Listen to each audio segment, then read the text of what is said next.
अस्सलाम वालेकुम guys, third man is back. Zimbabwe series ख़त्म हो गई है, खुश तो आप बहुत होंगे जिम्बाब्वे की टीम को हरा के।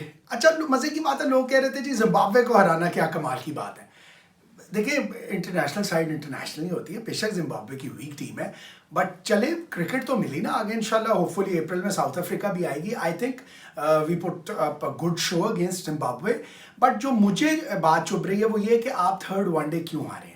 जिम्बाब्वे के खिलाफ आपको क्लीन स्वीप 3-0 जाना चाहिए था। वो मुझे दुख है कि आखिरी वनडे अगर 1 ओवर एलिमिनेटर में सुपर ओवर में गया है, अब वहां पर मैं समझता हूँ बड़ी थोड़ी स्टुपिडिटी है ये हुई है कि आप बाबर अच्छा भला फॉर्म में वहां पर खेल रहे हैं, इतनी जबरदस्त फॉर्म में उसने सेंचुरी की हुई है, बाबर को खुद आना चाहिए था सुपर ओवर में। आपने बिल्कुल एक नॉन मतलब आपने यंग लोग भेज दिए जो कि फॉर्म में भी नहीं है, और सिर्फ इसलिए कि वो हिटर हैं तो वो इफ्तिखार और आपने उसको खुशदिल को भेज दिया कि वो हिटर हैं तो वो बहुत ज़बरदस्त वो परफॉर्म कर जाएंगे, और वही हुआ, आप हार गए। तो ये थोड़े से ये लर्निंग पॉइंट्स होते हैं। आपको जिम्बाब्वे के खिलाफ उस जैसी टीम से एक भी वनडे हारना आपका नहीं बनता, आपको 3-0 क्लीन स्वीप मारना चाहिए था। और मुझे दुख हुआ कि आपने क्यों, जब बाबर को तो बॉल 100 के बाद फुटबॉल की तरह नजर आ रही थी, तो क्यों आपने चांस लिया, बाबर को ही सुपर ओवर में खेलना चाहिए था और आई थिंक आप 3-0 करते। नेवरदीलेस आपने अच्छा खेला।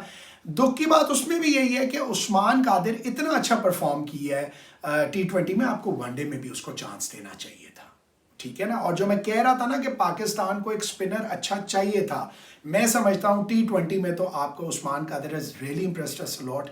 फिर लोग यही कह रहे हैं जी कि जिम्बाब्वे के खिलाफ उसने विकेटें ली, बट आई थिंक उसका जो रॉन्ग वन था, गुगली थी बैक ऑफ द हैंड, वो इतनी इंप्रेसिव थी कि आई थिंक अब्दुल कादिर मरहूम, अल्लाह उनको जन्नत नसीब करे, वो भी हेवन से उसके लिए खुश हो गए होंगे उस्मान कादिर। और कितना अनफॉर्चुनेट है कि इतने बड़े लेजेंड का प्लेयर इतनी लेट उसकी एंट्री हुई है। उस बेचारे को ऑस्ट्रेलिया जाके उनकी इमिग्रेशन अप्लाई करनी पड़ी और उधर जाके बिग बैश में अपने आप को प्रूव करना पड़ा, एक फॉरेन ठप्पा लगवा के पाकिस्तान आना पड़ा। ये बड़ा अनफॉर्चुनेट है। देखेंगे ये जो पर्ची का कल्चर है ना, इससे प्लीज बाहर निकले। एक तो आप लोग खुद इतना पर्ची के अंदर मुब्तला हैं, इतने इन्फ्लुएंस्ड हैं कि जब कोई टैलेंटेड बंदा भी ऊपर आता है और उस बेचारे का अगर उसके पीछे उसका बाप का कोई नाम है तो आप उसको पर्ची कह देंगे। इमामुल हक के ऊपर इंजमाम की पर्ची लग गई, क्यों भाई?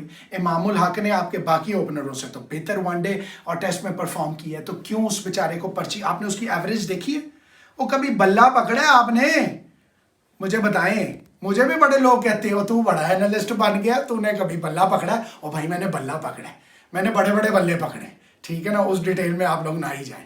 लेकिन बात यह है कि मुझे छोड़ें, चले मैं भी जब कभी पॉपुलर हुआ ना, अभी तो इतना नहीं हुआ, मुझे भी कह दीजिएगा पर्ची है, लेकिन मेरे आगे पीछे तो कोई पर्ची है ही नहीं, क्या करेंगे। अच्छा मेरी बात सुने, देखें ये गलत है। आपने उस्मान कादिर को जी पर्ची है तो जी उसकी तारीफ है। वसीम अकरम भी यही पढ़ रहा था कि जी वो पर्ची उसको अपना कह दिया, तो क्यों भाई, कौन सी पर्ची है? उसने परफॉर्म किया है, ही हैज प्लेड वेल, उसने विकेटें ली हैं, और उसको जल्द से जल्द वनडे सीरीज में ट्राई करें और टेस्ट में भी। हो सकता है कि जो मैं आपको पिट रहा था कि जो आपको स्पिनर अच्छा नहीं मिल रहा वो मिल जाए, ठीक है। बाकी आपका कीपर का मसला हल हो गया। Rizwan is an excellent keeper. हाँ, रिजवान ने थोड़ा सा डिसअपॉइंट किया विद द बैट इस सीरीज में, वनडे में और T20s में, लेकिन कोई बात नहीं है, बैटिंग में नहीं भी चला तो इसका ये मतलब नहीं है कि वो अब एक अच्छा वो नहीं है, बैट्समैन नहीं है। तो I think Rizwan is a very good find, वो इंशाल्लाह अच्छा चलेगा। अब आपकी आगे टफ सीरीज आ रही है, आप न्यूजीलैंड जा रहे हैं, ठीक है ना। न्यूजीलैंड में पता चलेगा आप कितने पानी में। सो आई थिंक स्पिनर आपको अच्छा मिल गया, फास्ट बॉलर आपके अच्छे हो गए हैं। और मैं एक और चीज़ सोच रहा था कि आपके फास्ट बॉलर्स भी सारे आप देख रहे हैं लेफ्टी आ रहे हैं सबाई अब्बास के, तो मे बी मैं ये नहीं कहूँगा, वकार यूनुस ने तो honestly he was a legend bowler, but उसने डिसअपॉइंट किया as a coach. Maybe थोड़ी सी लेफ्ट हैंडेड की साइकी वकार समझ ही नहीं पा रहा, क्योंकि Waqar is a right handed. Maybe there is a slight gap between the right handed and a left handed. So we need to look at the bowling coach. Younis Khan ज़बरदस्त 2022 के T20 world cup तक आपका batting coach हो गया। I think it's an excellent decision. Yunus Khan ने अपने आप को बड़ा मेच्योर कर लिया विद टाइम। उसने जो जज्बात थे ना अपने साइड पे रख लिए, और अब वो एज अ बैट्समैन नहीं सोच रहा, एज अ प्लेयर नहीं सोच रहा, वो डेफिनेटली एज अ कोच सोच रहा है। I am very happy with Yunus Khan decision.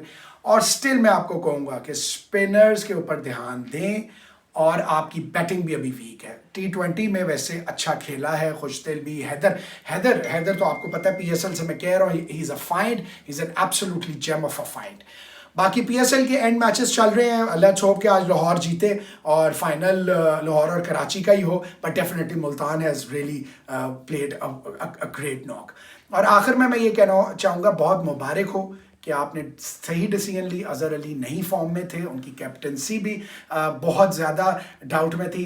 Babar को आपने कैप्टन तो बना दी है तीनों फॉर्मेट्स का। लेट्स होप उसको नज़र अब ना लगे, वो है तो class player, but let's hope कि वो एज अ कैप्टन भी अब अच्छा खेले।